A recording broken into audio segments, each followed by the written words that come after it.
Bonjour Héloïse Goua. Bonjour Philippe, bonjour à toutes et à tous. Héloïse, au sommaire de votre journal des médias. Un nouveau cache investigation très attendu ce soir sur France 2. Alors qu'un scandale sur les EHPAD Orpea a éclaté suite à la parution du livre Les Fossoyeurs, l'équipe d'Élise Lucet a aussi enquêté sur les dérives des EHPAD privés et plus particulièrement sur le groupe leader du marché, Korian. Les chaînes TFX et Sister bientôt vendues au groupe Altis. Et puis du football, la chaîne L'équipe diffuse à partir de ce soir les phases finales de la Coupe d'Italie. Au commentaire des matchs, la journaliste Candice Roland, elle nous donnera ses pronostics. Prego. Mais d'abord, les audiences, c'est tout ce que je sais dire en italien, qu'ont regardé les Français, et non pas les Italiens, hier soir. Un très beau score pour France 2 qui arrive en première place avec le téléfilm Deux femmes. 3 400 000 téléspectateurs, c'était 14,8% de part d'audience. En deuxième place, M6 avec la comédie justement avec José Garcia qui s'appelle À fond. 2 903 000 téléspectateurs, c'était 14,4% de part d'audience. Et puis en troisième place, la série TF1 Je te promets en baisse. 2 710 000 téléspectateurs en moyenne, c'était 14,1% de part d'audience. TF1 qui était néanmoins leader sur cible, puisque la série a séduit 23,9% des femmes responsables des achats de moins de 50 ans. Europe 1 Culture Média. Et on ouvre ce journal avec Cache Investigation, un nouveau numéro consacré aux dérives des EHPAD privés sera diffusé ce soir sur France 2. Oui, une émission particulièrement attendue depuis la parution du livre enquête Les Fossoyeurs de Victor Castanet en janvier dernier. Ce livre dévoilait les dérives lucratives des EHPAD privés et notamment ceux du groupe Orpea.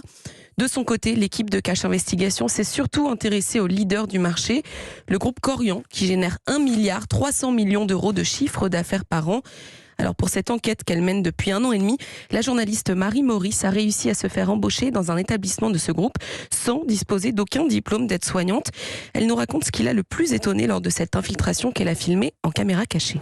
Moi, pour être très honnête, c'est le fait de me retrouver à pied d'œuvre tout de suite, en fait, dès la première heure, à devoir m'occuper de résidents sans que personne, finalement, ne se soit vraiment préoccupé de savoir si j'étais en capacité de le faire. C'est la souffrance du personnel qui ne cesse de dire qu'ils n'ont pas assez de moyens. C'est le fait que, finalement, vous avez très peu de temps pour vous occuper des résidents. Très concrètement, moi, je n'en ai pas eu. C'est-à-dire que le matin, vous arrivez, vous faites les toilettes et vous essayez de finir les toilettes avant le déjeuner. Ça m'est arrivé de faire des toilettes à 13h30. Donc d'un monsieur qui était encore en pyjama alors que tout le monde était descendu au restaurant pour déjeuner depuis 1h30. Grâce à des documents internes confidentiels et des témoignages exclusifs, notamment ceux d'anciens directeurs d'EHPAD du groupe Korian, l'enquête nous montre comment cette entreprise privée fait passer la rentabilité avant le bien-être de ses résidents. L'émission pointe aussi du doigt le manquement des agences régionales de santé, les ARS, qui ne contrôlent pas assez les dépenses des EHPAD privés à qui elles versent pourtant chaque année des millions d'euros d'argent public. Selon Marie Maurice, ce contrôle doit être renforcé de toute urgence pour éviter des détournements de fonds publics et pour que les choses évoluent positivement dans les 7000 EHPAD de France. On confie une responsabilité à ces groupes-là qui est de prendre soin de personnes, qui est effectivement de faire un juste usage des dotations publiques et les garde-fous ne sont pas en place en réalité. Par exemple, à l'heure actuelle, les comptes que doit rendre chaque EHPAD à la fin de l'année aux ARS pour justifier des dépenses d'argent public, c'est du déclaratif. On ne joint pas de bulletin de paie, on ne joint pas de facture, c'est du déclaratif. Et je ne comprends pas pourquoi il n'y a pas plus de système de contrôle simple. Je pense qu'il est peut-être temps, effectivement, qu'on se penche très sérieusement sur le fonctionnement intrinsèque de ce système, ne serait-ce que de mettre en place un système de contrôle qui soit satisfaisant. Après 9 mois de discussion avec les journalistes de Cache Investigation, le directeur général France du groupe Korian a finalement accepté de répondre aux questions d'Élise Lucet. L'enquête de ce soir sera également suivie d'une interview en plateau de Sophie Boissard, la directrice générale de Korian. Cet entretien qui a été enregistré dans les conditions d'un direct sera suivi d'une table ronde avec différents spécialistes. EHPAD, l'heure des comptes. Ce nouveau Cache Investigation est diffusé ce soir sur France 2 à 21h10. Et c'est une première, ce type d'interview dans Cache Investigation. Dans l'actualité également, le groupe Altis Média qui rachète les chaînes Sister et TFX. Oui, vous vous rappelez que dans le cadre de leur projet de fusion, les groupes TF1 et M6 sont obligés, selon une loi de l'audiovisuel, de céder des fréquences. Et les premières chaînes officiellement rachetées sont donc TFX et Sister. Après quelques mois de négociations, c'est finalement au groupe Altis Média que sont vendues les deux chaînes, selon des communiqués de TF1 et M6 publiés hier soir. Le montant des transactions n'a pas été dévoilé. Alors sur la TNT, Altis Média possède déjà BFM TV, RMC Story et RMC Découverte. Et avec ces deux nouvelles chaînes, donc Canal 11 pour TFX et Canal 22 pour Sister, eh bien le groupe de Patrick Drahi deviendra le deuxième acteur le plus fort de la TNT derrière le groupe TF1.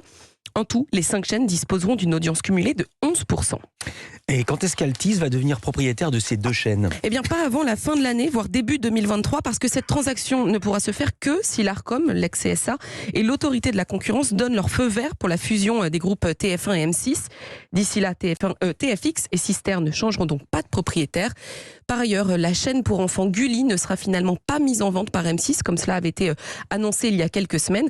À la place, et pour pouvoir fusionner avec TF1, le groupe M6 rendra la fréquence TNT Paris Première qui sera maintenue sur le câble et le satellite. Dans l'actualité également, la journaliste Stéphanie Demuru quitte l'antenne de la chaîne d'information financée par la Russie, à savoir RT France. Elle était l'un des visages emblématiques de la chaîne depuis 2017. Elle animait une quotidienne à 20h. Hier, dans un entretien accordé à LCI, la journaliste a annoncé sa décision de faire jouer sa clause de conscience pour quitter RT France. Elle a expliqué les raisons de son choix au micro de Damien Givelet. C'est tout simplement que l'intervention militaire russe était pour moi la ligne rouge. J'ai toujours dit que si un jour quelque chose me dérangeait, me gênait, eh bien j'en tirerais les conséquences. Aujourd'hui, j'en tire les conséquences. Une guerre, c'est pas anodin. Je pense que la voix de la Russie est devenue inaudible, malheureusement, que la confiance a été rompue. Et dans ce cadre-là, il est évidemment extrêmement compliqué, comme vous pouvez l'imaginer, d'exercer son métier de journaliste quand on est dans une chaîne affiliée à la Russie, effectivement. Je rappelle que dimanche, la présidente de la Commission européenne, Ursula von der Leyen, a exprimé sa volonté de bannir la chaîne RT de tous les pays de l'Union européenne. Hier, le ministre des Affaires étrangères, Jean-Yves Le Drian, a quant à lui promis que les mesures pour mettre fin à la désinformation diffusée en Europe par les organes de propagande russes seraient effectives d'ici aujourd'hui ou demain.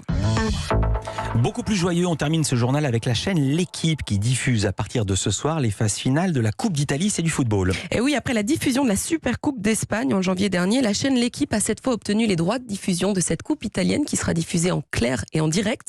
Au commentaire des matchs, il y aura notamment Candice Roland. Elle nous explique pourquoi c'est un petit événement pour les fans de football de voir en clair les phases finales de cette coupe. C'est un événement parce que justement, on l'a très peu vu en clair cette Coupe d'Italie. Ça fait très longtemps qu'on l'a pas vu gratuitement. Et puis parce que cette année, c'est quand même un super plateau. En plus, on a double ration puisque ce sont des demi-finales aller et retour. C'est le format en Italie.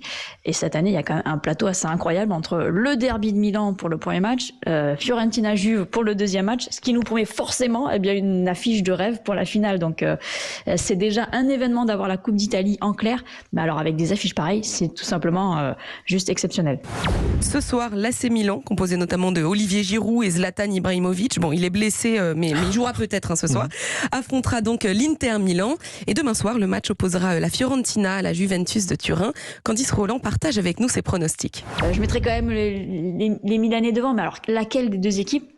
C'est quand même pas évident. L'Inter, champion d'Italie en titre, ou l'AC Milan qui revient bien, qui est devant d'ailleurs au classement par rapport à l'Inter. Donc c'est dur. Hein. Les deux équipes sont au coude à coude.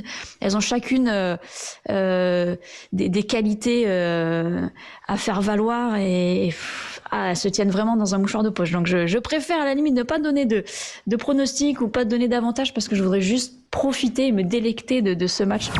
Les coups d'envoi de ces demi-finales auront lieu à 21h. C'est à voir ce soir et demain en clair et en direct sur la chaîne L'Équipe, Canal 21.